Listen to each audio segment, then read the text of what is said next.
Hello, class.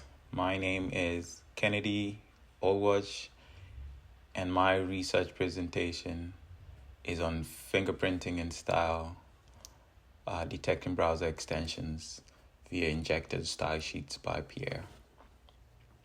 So we are just going to dive straight into it. So what is a browser extension? This is not a concept that is new to any of us. So when we're talking about browser extensions, we are basically referring to a collection of JavaScript, HTML, and cascading style sheets that work together to offer specific functionalities, and all these files are packaged into one zip archive or file, along with mandatory manifest files that describe the extension. So browser extensions have become increasingly popular, especially in the last decade, and they kind of enhance the overall web experience.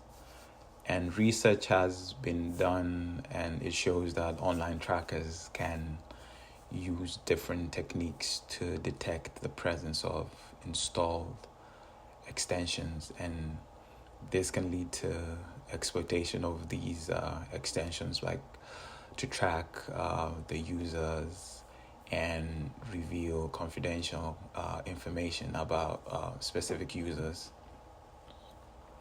And also, research also still reveals that user online activity is invisibly being tracked by a magnitude of third parties, and these third parties record the websites that the user visits in an effort to better understand them. This type of tracking happens through two broad set of tracking techniques, which are stateful tracking and stateless tracking. So with stateful tracking, it makes use of browser cookies and other stateful identifiers that enable trackers to recognize returning users and expand their browser profile with newly visited websites. On the other hand, stateless tracking enables third parties to track users across sessions without relying on previously set cookies or other stateful identifiers. So stateless techniques essentially fingerprint a user's browsing environment. This can be the exact version of the browser or the resolution of the screen, and associates the browser sessions with this fingerprint. Two methodologies were used in this research. That is the browser extensions and style sheets. And the second one is the get computed style API. With the browser extension and style sheets, the manifest file is very important because it allows the extension author to specify background scripts that listen to specific page events, content scripts, and that are injected and executed in the page context, and cascading style sheets, rules that are applied to matching page elements. So these scripts and rules are essential for the extension to function properly. So with the get computed style API, so in web development, the get computed style method is used to retrieve the computed style of an element, and once called, it returns a CSS style declaration object that contains the final style of the element. And this style is as a result of the application of all CSS rules and inheritance properties of the element. The method is especially useful for dynamic styling and DOM manipulations in JavaScript. And it is kind of widely known. It's a known fact that in the field of web security and privacy, that malicious websites have the ability to infer a user's browser history through a method called link color differentiation. And additionally, attackers have also employed the use of get computed styles to steal confidential information from targeted websites through a technique known as cross origin CSS. And this particular research or experiment, 116,485 extensions were collected from Chrome Store in April 2019, and intentionally they excluded irrelevant themes and apps. So in order to understand the magnitude of the problem, they developed like a pipeline that leverages both static and dynamic analysis of browser extensions in order to identify set triggers that can be used for CSS based extension fingerprinting. On the top right corner, there's a Venn diagram showing the number of extensions detectable by 4 fingerprinting techniques.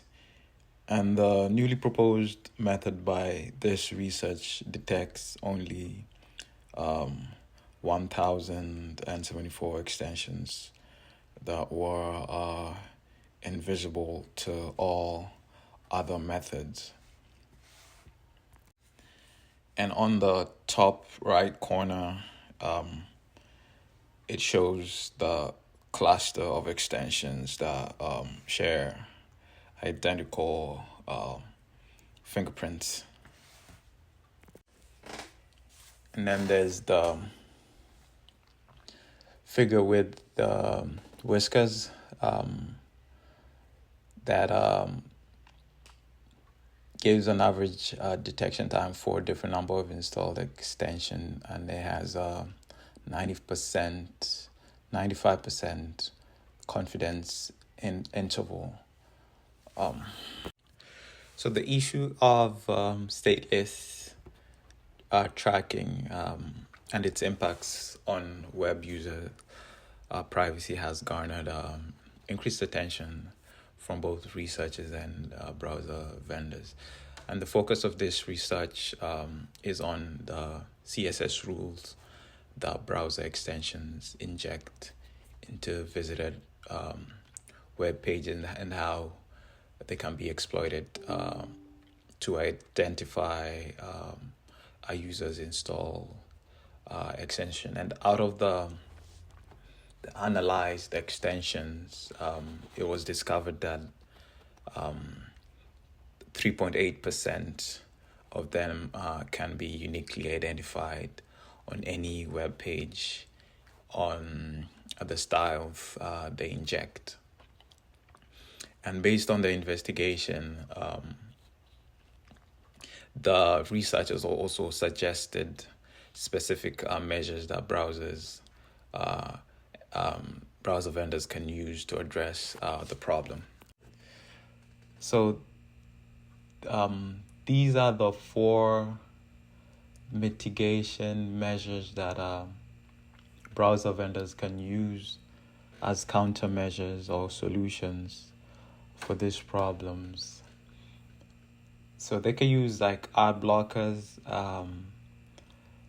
like ad blocking detection in a browser extension involves identifying whether a user has installed an ad blocking extension within the browser, and this detection is typically done by analyzing the behavior of the web page and kind of like checking for signs that indicate the presence of ad blockers, such as blocked ad requests or modified HTML elements.